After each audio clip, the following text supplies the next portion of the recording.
Sí, bueno, a ver, el liberalismo no surge en la misma época que el marxismo. El liberalismo surge fines del siglo XVII y el marxismo surge en el siglo XIX. Son 200 años de diferencia, ¿sí? Hay que entender eso porque el liberalismo tiene una concepción de la libertad negativa. La libertad negativa se enuncia como libre de.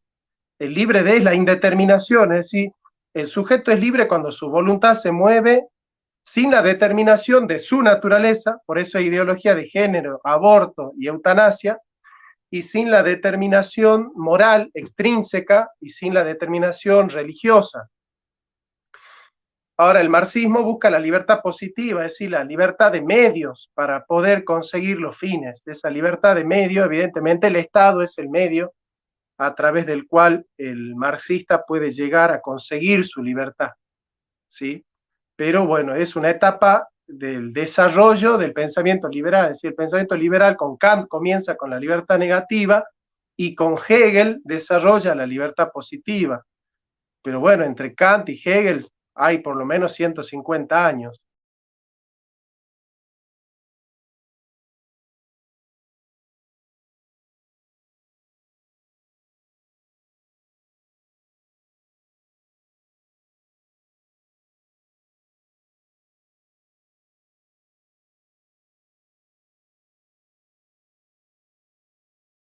Bueno, muy buenas noches a todos.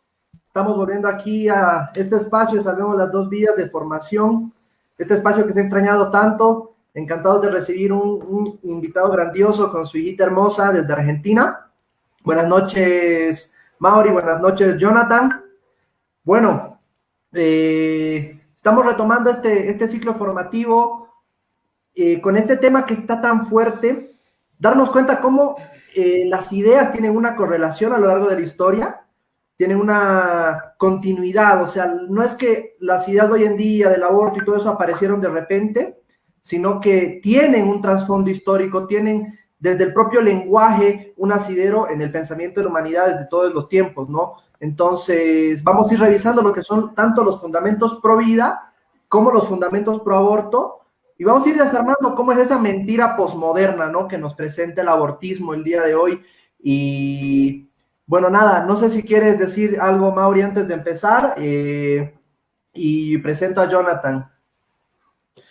No, cortito, muy alegre de estar con ustedes esta noche. Miren, acabo de terminar de estar en una charla con Dante Urbina y Daniel Marín sobre el liberalismo. El liberalismo es pecado, se llamaba la charla, estuvo magistral. Duró aproximadamente 2 horas, creo que un poco más. Y ni siquiera he comido, pero yo contento de seguir acá y bueno, a darle y bueno, a transmitir la información que tiene Jonathan para nosotros y para el público, ¿no? No, excelente. Y lo que es muy lindo porque hay que darnos cuenta que mucha gente confunde también que el aborto es una genialidad del socialismo, del marxismo del siglo XXI, y eso es una cosa que muy importante han estado viendo, ¿no? En la anterior conferencia. Bueno, como decía un amigo muy bueno, muy grande, un intelectual de acá, se llama Edgar Calderón. Estábamos hablando sobre la charla de hoy día y me decía, hermano, qué lindo que hayan traído a Jonathan porque es, en verdad, el Sócrates hispanoamericano, un grande de la filosofía. Bueno, pues Jonathan, el tiempo es todo tuyo, querido hermano. Bienvenido a Bolivia, Salvemos las Dos Vidas, con todo cariño. Gracias, Carlos, gracias, Mauricio. Bueno, les pido disculpas. Accidentalmente estoy en el vivo con mi hija. Sí, yo siempre estoy con ella, pero en este momento la estoy cuidando y no tengo nadie más que esté con ella, así que bueno, está saludando ella ahí, Sofía se llama, y bueno, voy a tratar de hablar mientras ella está jugando acá, pero no por eso voy a dejar de decir todas las cosas que tengo que decir, así que a disposición de ustedes, queridos, para cumplir con el compromiso, y bueno, empezamos con lo que ustedes quieran. Bueno, pues Jonathan, adelante. Toda tuya la palestra. Puedes empezar más bien con el punto que tú prefieras. Tal vez podemos empezar a ver un poquito de dónde viene el abortismo para conectarlo con el pensamiento pro vida. Bueno, el origen del abortismo tiene una multicausalidad. Por un lado, en el terreno filosófico es la modernidad que desnaturaliza al hombre y que trata de colocar la técnica como la morada, el etos del hombre, la morada del hombre. En esa técnica el hombre lo que hace es controlar el brotar espontáneo de la naturaleza. ¿Sí? Ese es el origen moderno que surge con Descartes. Después tenemos el origen político del abortismo, que es el liberalismo, esa idea, esa ideología que supone que cada uno es dueño de hacer con su vida lo que quiera, sin restricciones políticas, ni morales, ni teológicas, digamos, que después, bueno, el marxismo es una expresión, el marxismo es liberalismo de izquierda, para que se entienda, es decir, la plataforma de razonamiento del marxismo es liberal, pero de izquierda, o sea, es una modernidad de izquierda.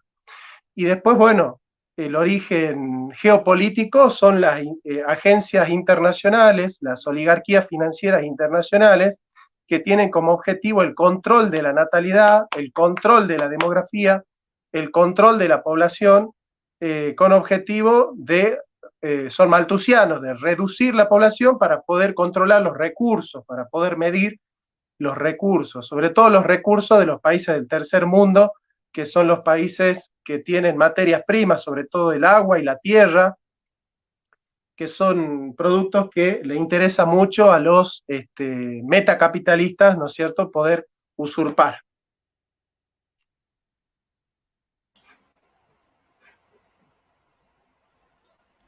Fíjate que me llamó mucho la atención que hayas dicho que la raíz de la ideología abortista es el liberalismo, ¿no? Me hizo recuerdo a lo que dice, por ejemplo, Pablo Muñoz Iturrieta en su libro Atrapado en el cuerpo equivocado, muy bueno, por cierto. Y él, en su capítulo número 1, habla sobre los orígenes de la ideología de género. Y curiosamente también habla de qué es el liberalismo, el origen de este tipo de ideología, ¿no? Aparte del abortista. Él menciona, bueno, toda la historia que sucedió en la Revolución Francesa, pero aparte de eso menciona que la Revolución Francesa, o al menos las ideas que se concibieron allí, fueron a raíz de las ideas que ya habían en Occidente, ¿no? Que, por ejemplo, que están plasmadas en la Declaración de Virginia y todas esas ideas de revolución.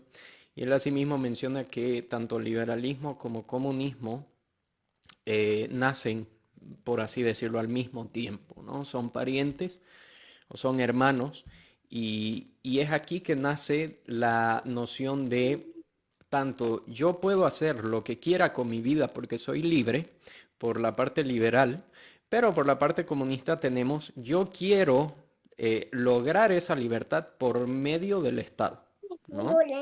Entonces, ese tipo de mezcla es la que estamos viendo hoy en día, ¿no? Sí, bueno, a ver, el liberalismo no surge en la misma época que el marxismo. El liberalismo surge fines del siglo XVII y el marxismo surge en el siglo XIX. Son 200 años de diferencia. ¿Sí? Hay que entender eso porque el liberalismo tiene una concepción de la libertad negativa. La libertad negativa se enuncia como libre de.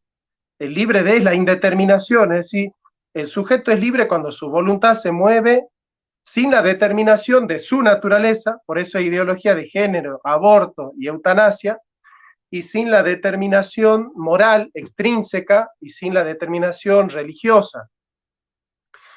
Ahora, el marxismo busca la libertad positiva, es decir, la libertad de medios para poder conseguir los fines. De esa libertad de medios, evidentemente, el Estado es el medio a través del cual el marxista puede llegar a conseguir su libertad, ¿sí?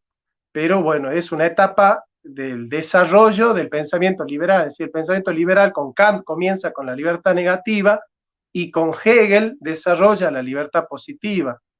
Pero bueno, entre Kant y Hegel hay por lo menos 150 años.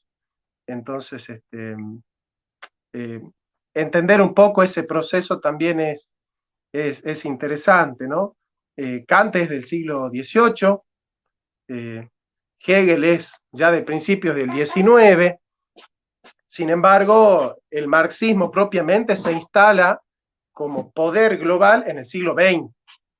En el siglo XX es cuando el marxismo va a generar todas estas luchas y curiosamente van a concebir al cuerpo de la mujer como propiedad privada. Es decir, es curioso escuchar a los marxistas decir que el cuerpo de la mujer es su propiedad, porque están utilizando el concepto de propiedad privada, que es un concepto liberal, ¿no? En ese sentido nosotros sabemos que es un liberalismo de izquierda, en realidad, el marxismo.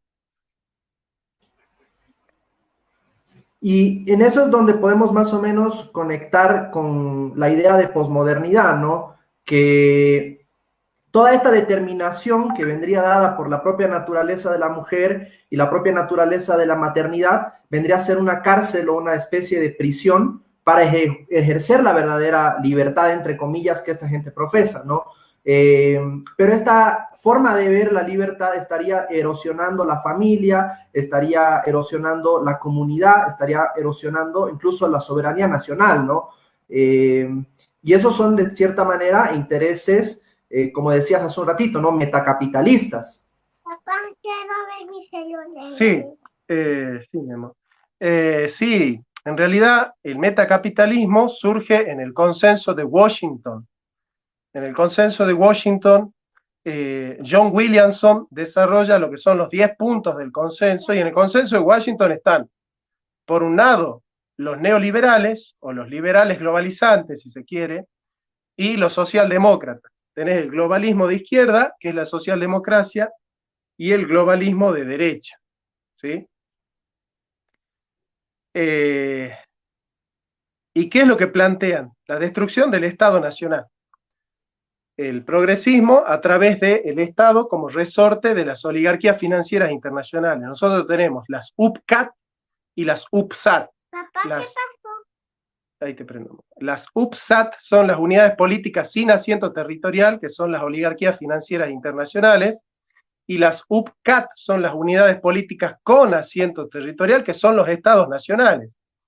Bien, la socialdemocracia quiere, a través de los derechos humanos, forjar una geopolítica donde los derechos humanos vienen a protegernos del abuso del Estado, o sea, que se resuelve en la Corte de la Haya lo que va a suceder en Bolivia, ¿no es cierto? Que es lo que pasó muchas veces en Bolivia, que se resolvía en Holanda, en Bélgica, en Noruega, se resolvía lo que iba a pasar en Bolivia, ¿no es cierto? Bien, eso es una cosa, o sea, utilizar a los derechos humanos como garante de la destrucción de la confiabilidad del Estado Nacional como garante de derecho, valga la tautología.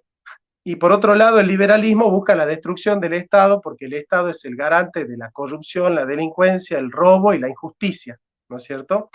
Entonces vos fíjate cómo socialdemocracia y liberalismo globalizante, los dos necesitan la destrucción del Estado Nacional, que es la única institución donde la comunidad organizada se institucionaliza y puede resistir frente al avance de las unidades políticas sin asiento territorial.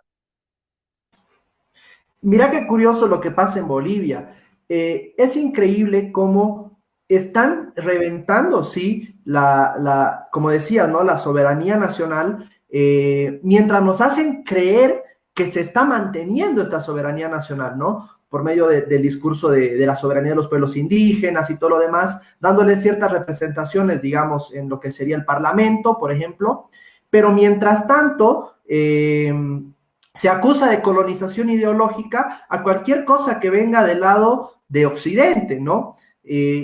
Supervalorizando lo que vendrían a ser los saberes indígenas en teoría, porque lo que está pasando en realidad es que mientras están pateando al cura de algún pueblo, por algún caso tal vez incluso inventado, y lo están sacando del pueblo donde está trabajando, en todos esos pueblos indígenas donde se supone que debería regir la soberanía nacional, está llenito de ONGs financiadas desde el extranjero, como decía, esas unidades sin asiento territorial, precisamente, que estarían adoctrinando en ideología de género, adoctrinando en aborto, adoctrinando en soberanía de la mujer, en teoría, Y un dato a mí que me parece impresionante de la UNPA, entre el año 68 y el 2018, la población del área rural de nuestro país ha disminuido a la mitad.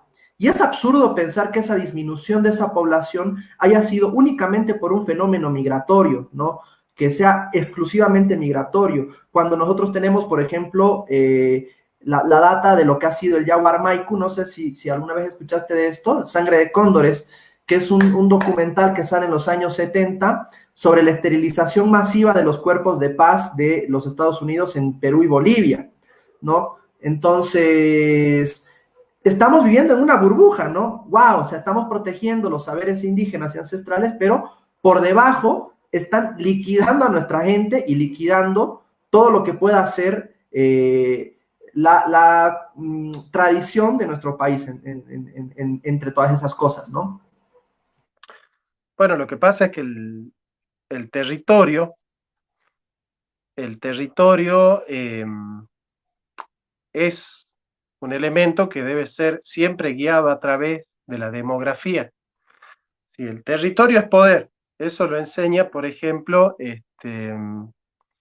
la geopolítica de von Clausewitz, enseña que la territorialidad es poder, es decir, un país que tiene mucho territorio es un país poderoso, contrario a lo que decían los liberales, que para administrar mejor el territorio es mejor que no sea tan grande, ¿viste? Esa idea borbona de que hay que reducir los territorios, ¿no?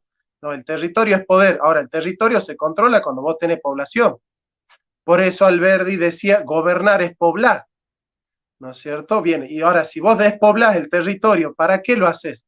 Para que suceda lo que se llama el iutis possidetis iuris. Uno llega a un territorio que es res nullius, que es una tierra de nadie, esa tierra tiene recursos que no puede ser manejada, que no puede ser usufructuada por el Estado Nacional en el que está esa tierra, por ejemplo, Vaca Muerta en la Patagonia, qué sé yo, o la mina del Potosí. Entonces vienen los ingleses, vienen los yanquis y dicen, bueno, miren, ustedes tienen un patrimonio de la humanidad. Vaca Muerta es patrimonio de la humanidad, no es de los argentinos, es de todo el mundo. Y como ustedes no pueden generar con Vaca Muerta valor, entonces nosotros nos vamos a hacer cargo. Aparte, como no hay población en la Patagonia, entonces nosotros vamos a controlar,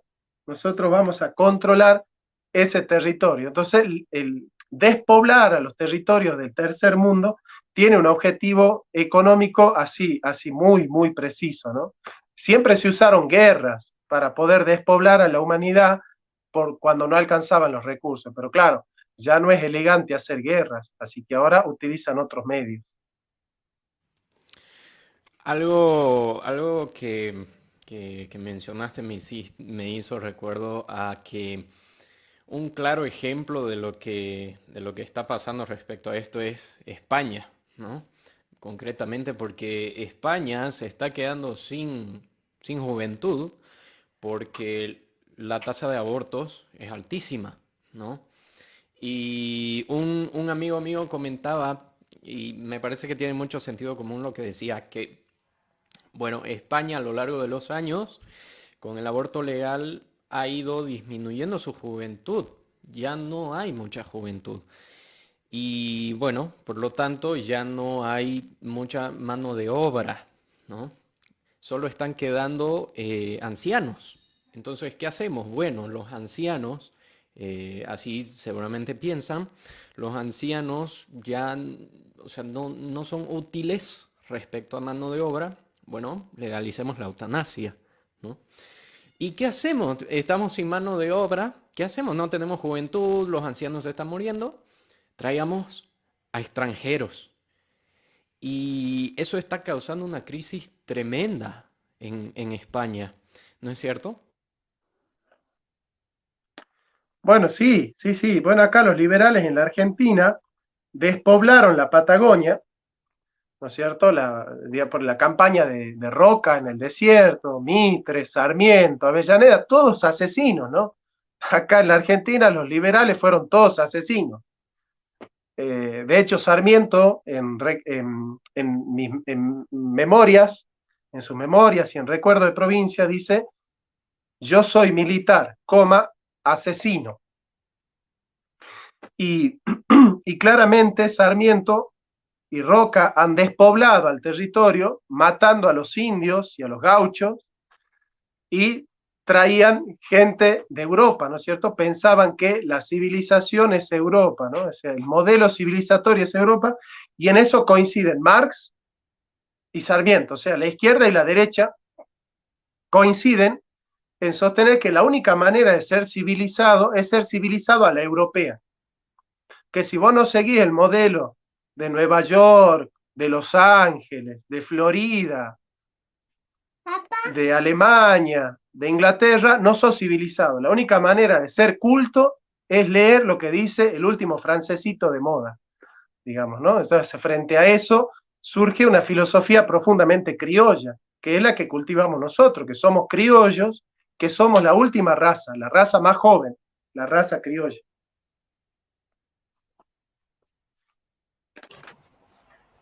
No sé si te parece, Jonathan, si podemos aquí conectar un poquito con cuál es el papel que juega el feminismo y todos estos lobbies ruidosos, digamos, como el LGTB, que también está apoyando el aborto y compañía. Y de ahí ya pasamos a hablar positivamente, ¿no? De buena manera de lo que sería ya el ser pro vida, digamos, ¿no?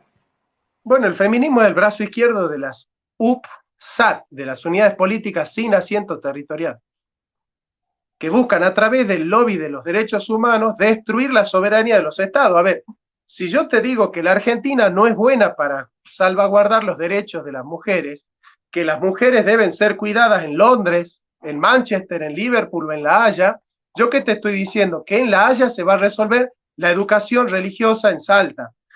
¿Qué se va a enseñar en las escuelas? ¿Qué pueden predicar las iglesias? ¿Qué deben decir los hombres? ¿Qué pueden opinar? ¿Qué cultura se instala? ¿Qué políticas sociales, educativas, culturales, religiosas? Entonces, fíjense ustedes cómo el feminismo es funcional a eso. Por eso ellas dicen el Estado opresor es un macho violador. Es decir, ellas necesitan erosionar el Estado, que después va a ser el padre de todas sus demandas, ¿no? Porque no hay feminismo sin estatismo, ¿no? Pero ellas necesitan que el Estado no sea soberano. Ellas no están en contra del Estado, están en contra de la soberanía del Estado. Ellas son estatistas. Lo que pasa es que el estatismo de ellos es que el Estado es el brazo izquierdo de las unidades políticas sin asiento territorial, que son las oligarquías financieras internacionales. Por eso es un feminismo financiado, porque la oligarquía financiera necesita destruir las unidades políticas con asiento territorial, y si no las puede destruir, por lo menos que sean su brazo izquierdo. Y eso es el feminismo hoy. Es el brazo izquierdo del imperialismo. Tremendo, tremendo. ¿Carlos? No, me haces pensar en el fenómeno así tan interesante que está pasando acá, ¿no? Si bien los movimientos aquí feministas, o sea, tienen sus manifestaciones y todo lo demás, y sí apoyan, digamos, ¿no? Ahora están organizándose para presentar un proyecto de ley comunitario de aborto y no sé qué. Es muy interesante cómo en nuestro país se está ingresando a través de organizaciones estatales, pero que uno no se le esperaba, ¿no? La Defensoría del Pueblo está trabajando de la mano con IPPF, con IPAS, con el Foro LAC, que es un foro de control poblacional precisamente y de distribución de recursos para el aborto. Y la coalición de insumos. La coalición de insumos. Entonces, es la propia Defensoría del Pueblo la que está ahora como que representando a esa rama de derechos humanos en nuestro país, como que maquinando un poco las leyes para ya hacer abortos, ya empezar a hacer abortos, siendo que en nuestro país no es legal, ¿no? Siendo que en nuestro país no tenemos un tiempo gestacional para lo que serían las causales impunes, por ejemplo, ¿no? Hace un par de semanas tuvimos un caso de una chiquilla, una adolescente que por orden judicial, tuvo que abortar un embarazo de 24 semanas, cuando los médicos habían dicho que era mejor que espere hasta la semana 37 para hacerse una cesárea, y por un orden judicial presionaron para que este aborto se haga. Hubo otro similar después y hubo un tercero en el que los médicos no acataron básicamente, yo creo, la orden judicial, y el niño nació vivo, pero pocas horas después murió, obviamente, por la desatención. Y bueno, pues estamos pasando un mal momento por el tema del COVID, ¿no? No hay suficientes incubadoras y demás, pero bueno, el asunto es que es la propia Defensoría del Pueblo la que vendría a estar ahorita representando todo este discurso de derechos humanos dado desde el extranjero, ¿no? La Defensoría del Pueblo yendo a ONU, yendo al foro, yendo a no sé cuál y no sé dónde, y bueno, aquí se imponen estas cosas de esta manera. El feminismo apoya, el feminismo está por ahí, digamos, atento al asunto, pero queda esta pugna, ¿no?, entre estas organizaciones, tanto feministas como estatales, que tienen cierto punto de quiebre entre ellos. Bueno, sí, es difícil romper la soberanía del Estado porque no existe un Estado sin soberanía. Es decir, el Estado es una institución de la nación, el Estado es la nación jurídicamente organizada. Y no existe nación sin soberanía porque la nación tiene su identidad. De hecho, el Estado organiza las políticas en base a los elementos endógenos del desarrollo. Y los elementos endógenos del desarrollo son la identidad y la tradición cultural de un pueblo.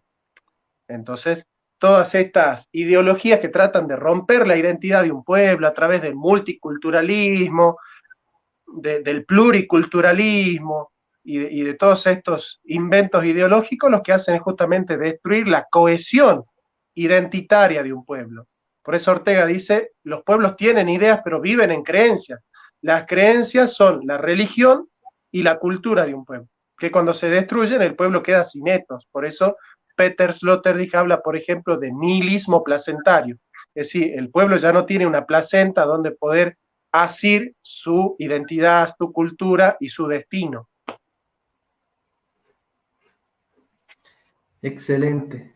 Es toda una locura lo que está pasando. Nuestro país es el único en el mundo que se llama Estado plurinacional, ¿no? Y es bien curioso lo que dices, ¿no? Porque al ponerle esta idea de pluriculturalidad, lo que se está haciendo no solamente es hablar de la culturalidad del propio país, sino de que todo sería válido, ¿no? Entonces estaríamos en un Estado plurinacional, pero globalizante, ¿no? En el que todo está admitido, básicamente. Tiene sentido hablar de un Estado pluricultural, porque entonces no hay una Bolivia, hay 6 Bolivia, entonces tiene que haber 6 estados, porque el Estado cohesiona una nación, y una nación es una cultura, es una identidad. O sea, esa identidad no puede ser unívoca, la identidad puede ser abierta, pero es una. Hay muchas maneras de ser argentino, los porteños no son como nosotros los salteños. Los porteños son engreídos, son agrandados, ¿sí? Vos para hacer guita tenés que comprar a un porteño por lo que vale y venderlo por lo que él cree que vale. Pero bueno, los salteños somos distintos. Y hay muchas maneras de ser argentino, pero yo nunca voy a decir que ellos no son argentinos. Aunque ellos a veces dicen, por ejemplo, que Jujuy no es Argentina, ¿verdad?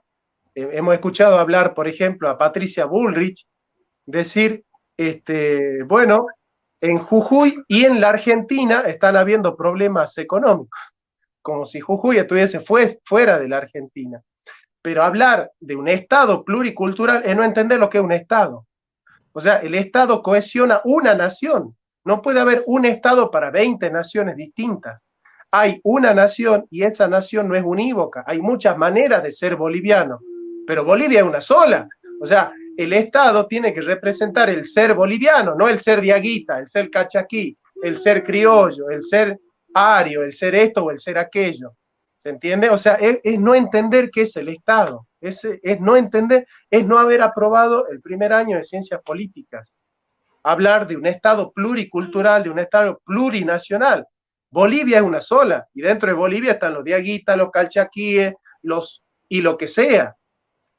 y lo que sea, todo puede entrar en el concepto de Bolivia, pero no es que hay 20 Bolivias. Eso es una barrabasada, eso.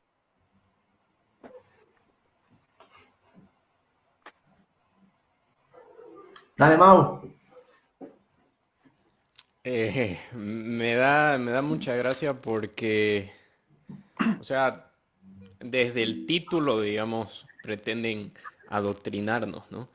Y, Jonathan, ¿qué podrías decirnos de la ONU? Que tanto se la halaga, por así decirlo, últimamente.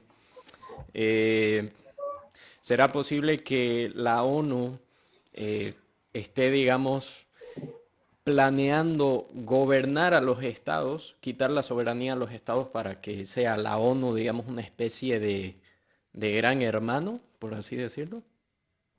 Bueno, la ONU se plantea como una institución democrática, ¿no? Pero en la ONU nunca se votó. En el Consejo de Seguridad de las Naciones Unidas nunca se votó. Aparte es muy curioso porque parecería que las guerras son justas cuando el Consejo de Seguridad los aprueba y son injustas cuando no los aprueba. Pero claro, en el Consejo de Seguridad de las Naciones Unidas hay 5 países con derechos de veto. Y esos 5 países con derecho a veto son los 5 países que producen armas en el mundo. O sea, curiosamente, la seguridad del mundo depende de 5 países que son los que fabrican las armas en el mundo. Es decir, es una sociedad que funciona al estilo del estalinismo, es decir, por la aclamación. No hay un voto democrático, porque si la Argentina, Bolivia, Perú, Paraguay, Uruguay, Chile, Colombia, Venezuela, Honduras, Nicaragua, votan una política y Inglaterra, Alemania, Francia y Estados Unidos dicen no, vetamos, no sucede lo que quieren la mayoría de los países del mundo. O sea, los países que tienen derecho de veto, en definitiva, son los que deciden las políticas de todo el mundo. O sea, ellos te venden el negocio de la paz, pero te arman la guerra. Bueno, ¿cómo podemos confiar en una organización así? Claro, aparte de eso, que recordemos que la ONU ha estado implicada, por ejemplo, con los planes que ya tenía Estados Unidos por los años 70 con el informe Kissinger, y de ahí surgieron las conferencias de población de la ONU, que, por ejemplo, en el informe Kissinger se nombra a la ONU y se nombra también a uno de sus brazos, que es la UNFPA, ¿no? Que es el Fondo de Población de las Naciones Unidas. Está también, digamos, entrelazada con fundaciones multimillonarias, la Fundación Bill Gates, Bill y Melinda Gates, IPPF. O sea, es algo increíblemente grande y todos tienen una misma agenda. Y qué, digamos, qué temor da, por decirlo de alguna manera, que sea la ONU la que está implicada en esa agenda, ¿no? O sea, si se supone que la ONU busca, si se supone que busca el bienestar para los estados, es muy preocupante y trágico a la vez que sea la ONU la que está liderando una agenda abortista, una agenda de ideología de género, una agenda para, digamos, literalmente deconstruir a toda una civilización. Ayer, por ejemplo, eh, vi un comercial, seguro ya lo han visto ustedes dos, un video que compara, por ejemplo, el comercial del ejército ruso con el comercial del ejército americano de Estados Unidos. Y es increíble la diferencia, porque el comercial del ejército ruso, por ejemplo, bueno, te muestra a los varones, a los soldados entrenando, así un anuncio bien, digamos, masculino, por decirlo de alguna manera, poderoso. Y tenemos después el comercial del ejército de Estados Unidos que te muestra la historia de una chica, ni siquiera de un chico, de una chica que tiene 2 mamás. Y bueno, esa chica que tiene 2 mamás, a raíz de esa unión, de esas 2 mamás que se casan, ¿no? Bueno, ella tiene mucha inspiración, motivación para terminar sus estudios y termina en el ejército, ¿no? Y la quieren mostrar como si la mujer fuera la que va a estar enfrente del combate y como que le van a tener misericordia porque su familia está compuesta por dos mamás. O sea, es increíble al nivel que se ha llegado de, como dice Yuri Bezmenov, que es un desertor de la URSS, desmoralizar a Occidente, ¿no? Es increíble. Bueno, acá para hacer un diagnóstico preciso sobre la temática, hay que estudiar la modernidad en 4 bloques. La modernidad filosófica surge de Descartes hasta Nietzsche. La modernidad económica desde la conquista de América de Colón, donde surge la primera etapa del capitalismo, que es la etapa de acumulación originaria que desarrolla Marx en el capítulo 24 del Capital, que es el mejor capítulo de Marx, es uno de los mejores capítulos de la historia de la filosofía, el capítulo 24 del Capital de Marx. Excelente, excelente. Es irreprochable todo lo que dice Marx en ese capítulo, es asombroso. Y después la modernidad política surge con la Paz de Westfalia, que es la organización internacional en base a los estados nacionales. Eso termina en, la, en la caída de las Torres Gemelas el 11 de septiembre. Termina eso cuando Samuel Huntington desarrolla The Cracks of the Civilization, el choque de civilizaciones. En ese choque de civilizaciones se trata, ¿no es cierto?, de globalizar la influencia del imperio. Pero esto ya nace con la caída del nacionalsocialismo, cuando se interpreta a la identidad nacional como nacionalismo y al nacionalismo como xenofobia y como racismo. Entonces todos los nacionalismos son en el fondo vías al hitlerismo, al nazismo.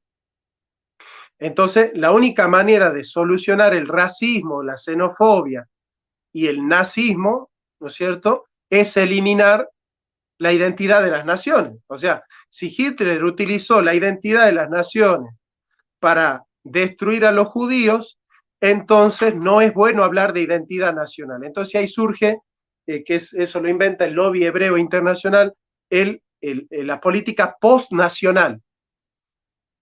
La política postnacional, postestatal. Ya no hay que hablar de Estado, ya no hay que hablar de nación, sino que son estos organismos internacionales los que nos protegen de los Estados. O sea, están para protegernos de los Estados.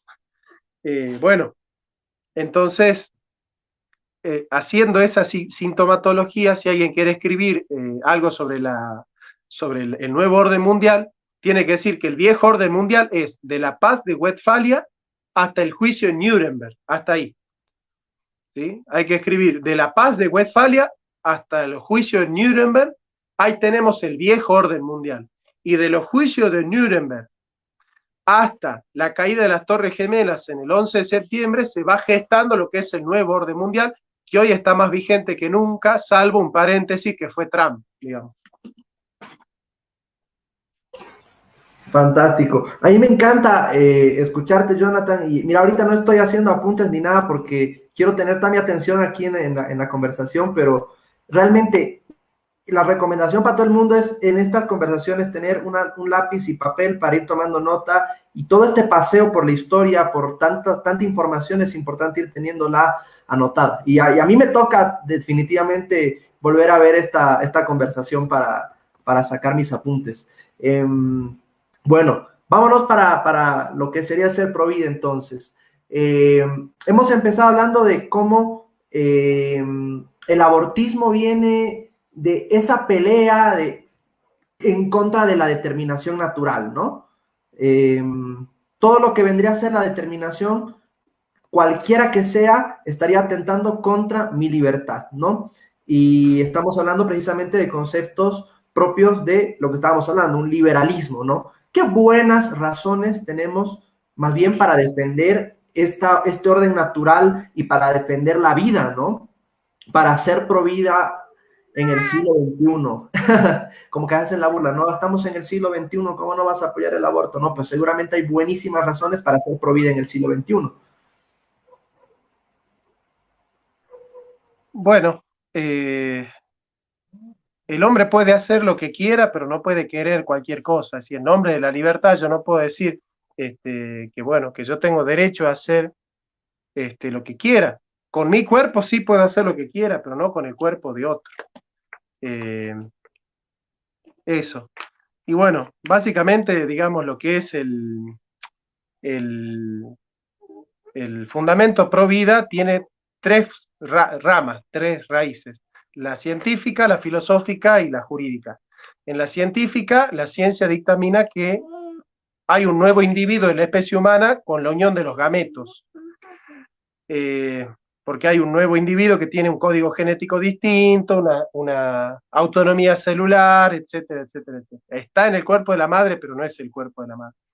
Filosóficamente, el nuevo individuo de la especie humana se le llama persona humana, que es sustancia individual de naturaleza racional, como lo llama Boecio, y jurídicamente se reconoce que toda persona humana tiene derechos humanos. Así que, digamos, ese es el razonamiento lógico que defiende la vida. La ciencia, de lo más objetivo, la filosofía toma el objetivo para prescribir el concepto de persona y poder forjar el dato para que el derecho prescriba el derecho de la persona humana, ¿no? Los derechos humanos pertenecen a las personas humanas y todos los individuos de la especie humana son personas humanas, digamos. Así que bueno, esa es la estructura del razonamiento del derecho.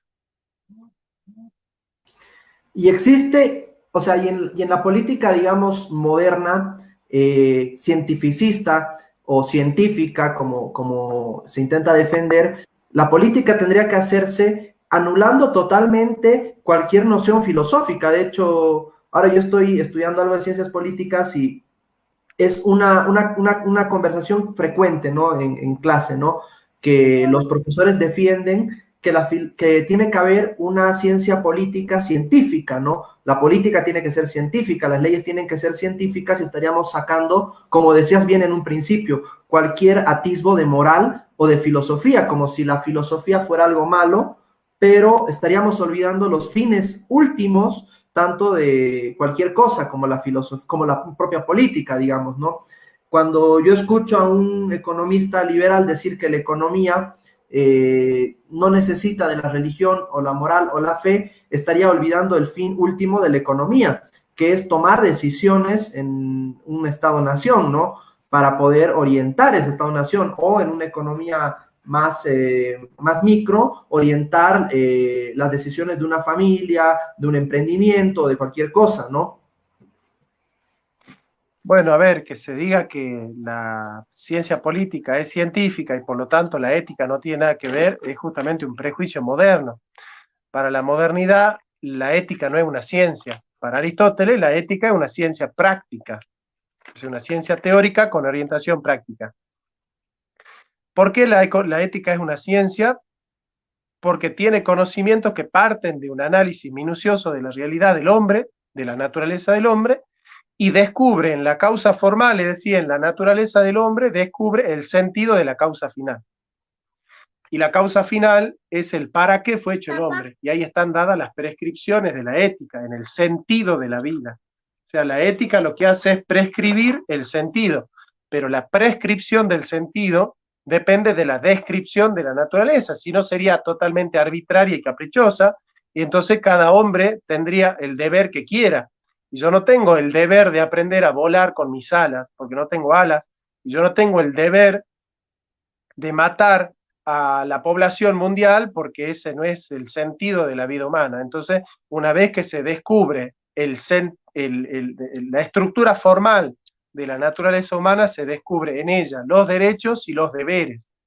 Entonces, de alguna manera, si la causa final responde a la causa formal y la descripción de la causa formal es científica, entonces la causa final también es científica y la ética es una ciencia práctica. Entonces, el prejuicio es pensar que la política tiene que describir cómo son las cosas, pero no cómo deben ser las cosas. Fíjate vos, el marxismo supone que en la política las cosas son como son y no hay un deber ser último natural, sino que el deber ser está implantado por la política de las minorías. En cambio, el liberalismo supone también que la ética no tiene nada que ver con las prescripciones morales.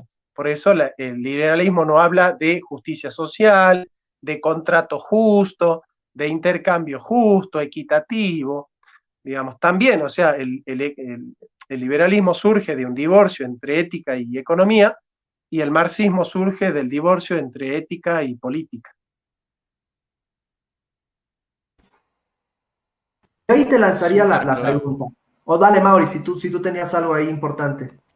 No, no, solamente quería decir que está muy interesante eso último, ¿no? Está súper interesante. Sí. No, y te decía, de aquí sale una pregunta. Entonces, ¿por qué debería prohibirse el aborto? ¿Cómo podríamos articular esta idea? Y bueno, porque se deben prohibir todas las conductas que dañan a otro ser humano, ¿sí?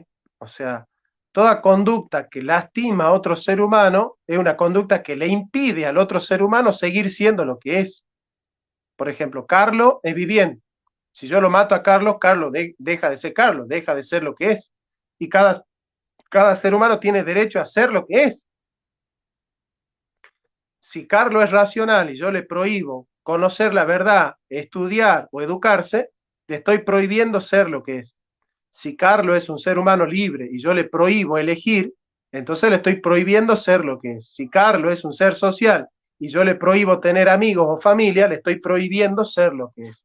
Entonces, como el derecho es aquello que el hombre necesita para ser lo que es y seguirlo siendo de un mejor modo si quiere, entonces es necesario que en el orden social se respeten los derechos humanos. Entonces, si el niño es un ser viviente, si el niño en etapa gestacional es un ser viviente y se lo mata, se está impidiendo que el niño sea lo que es, porque si yo lo mato al niño, ya no hay niño, entonces ya no puede seguir siendo lo que es, y entonces estoy violando su derecho humano, y el Estado tiene el deber, el derecho y la obligación de proteger los derechos humanos, porque los derechos humanos son lo que el ser humano necesita para vivir, para ser y para ser lo que es.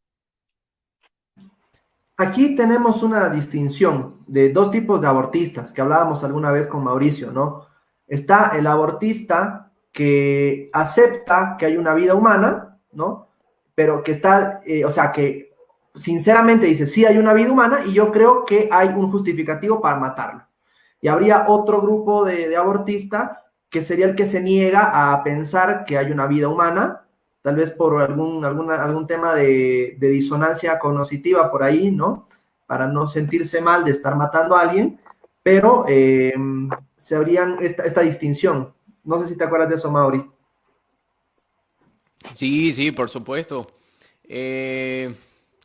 No me acuerdo del autor que escribió sobre eso, pero bueno, habla de un proabortista, es un filósofo. Se me fue el nombre, van a disculpar. Pero bueno, este No te preocupes. filósofo decía que, un filósofo proaborto decía que hay dos tipos de cuestionantes, digamos, ¿no? La número uno es admitir que el feto o embrión es un ser humano. Y la otra es negar que el embrión o feto es un ser humano. Si nos decantamos por esta segunda, él dice, sería algo ridículo, porque la ciencia ya lo ha determinado. Ya ha determinado que el feto embrión es un ser humano, lo dice un abortista. Por lo tanto, el meollo del asunto está en discutir, ¿es válido matar a un ser humano en determinada etapa? Ahí está el tema, según este filósofo. Ahorita voy a buscar su nombre que tengo en el artículo por acá. Pero, ¿qué opinas de eso, Jonathan?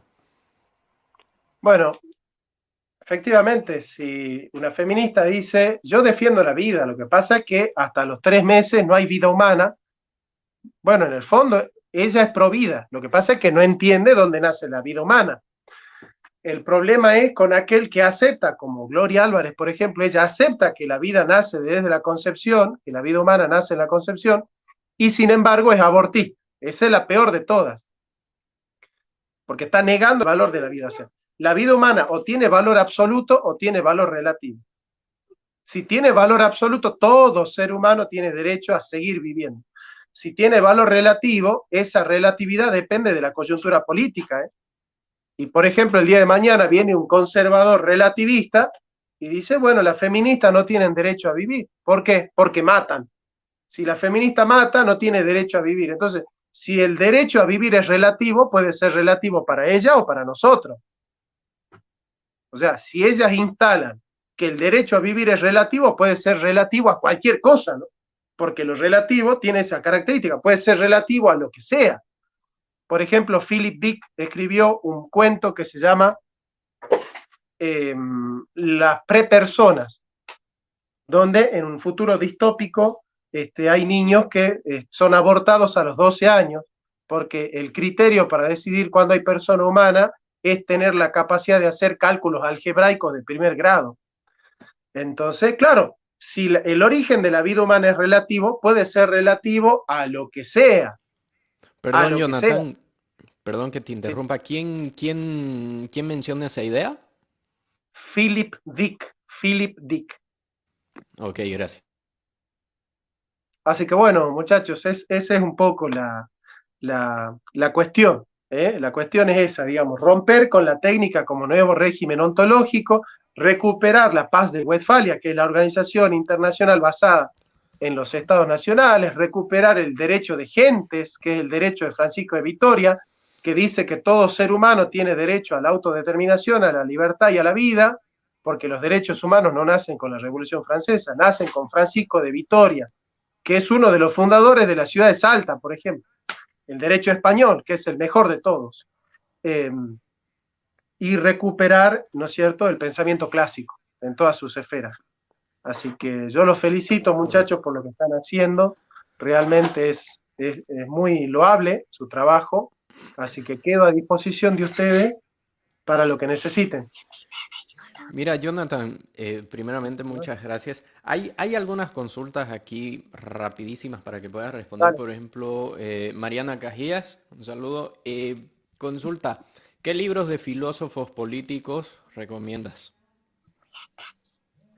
Bueno, Arturo Sampay, Introducción a la teoría del Estado, de Arturo Sampay. Tomás Casares, ellos dos son los mejores. Sí, ok, perfecto. Veamos alguna otra. Bueno, ¿qué opinas del sensocentrismo cuyo criterio ético admite el aborto de personas que no tienen sistema nervioso? ¿El etnocentrismo, dijo? Sensocentrismo. Ah, bueno, eso ya lo refuté en mi video sobre Roxana Kramer. Yo ahí explico que las operaciones no hacen a la naturaleza, sino que la naturaleza hace a las operaciones. Es decir, sentir es una operación y no una naturaleza, y los derechos humanos son de la naturaleza y no de las operaciones, digamos. Excelente. Bueno, para resumir, y ya te cedo la palabra, Carlos, a ver, hay que tener muy en claro que esta es una batalla dura, ¿no? Una batalla en donde hay distintos puntos que atacan y bueno, al principio de la charla hemos hecho mención a que tanto la filosofía comunista como la filosofía liberal tienen su parte en estos problemas que vivimos hoy en día, ¿no?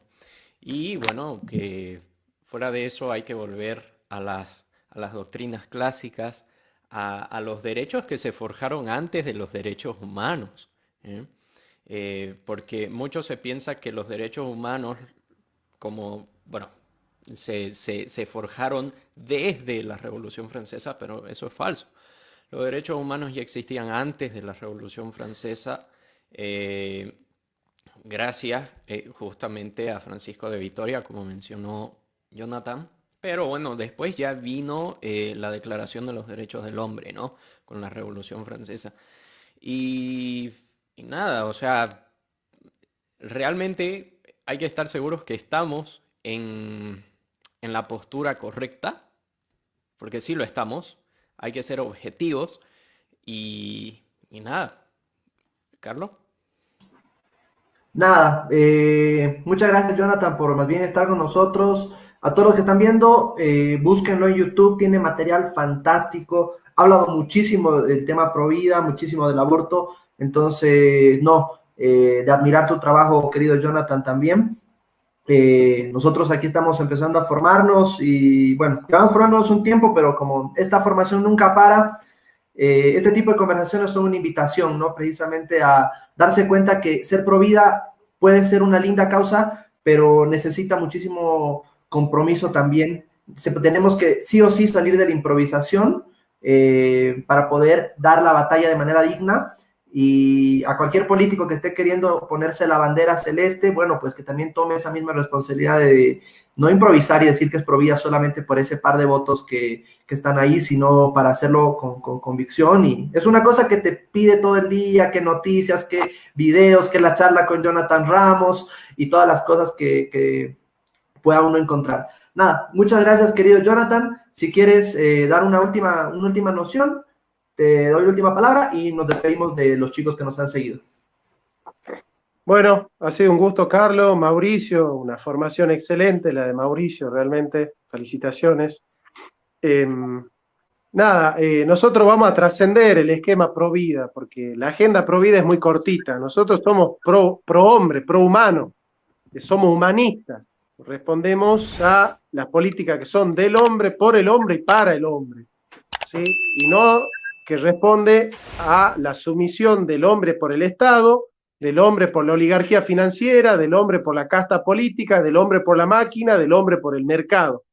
Si ponemos en este mundo al hombre en la centralidad, a Dios en el cielo, evidentemente, a Dios en lo que es espiritual, pero en lo que es político, el centro es el hombre, si no seríamos teocráticos. Nosotros no queremos teocracia, queremos democracia. Así que vamos a trascender el esquema pro vida, ¿sí? Porque la agenda pro vida es defender, estar en contra del aborto y ya está. En cambio, la agenda humanista es enfrentar al orden progresista en todas sus esferas.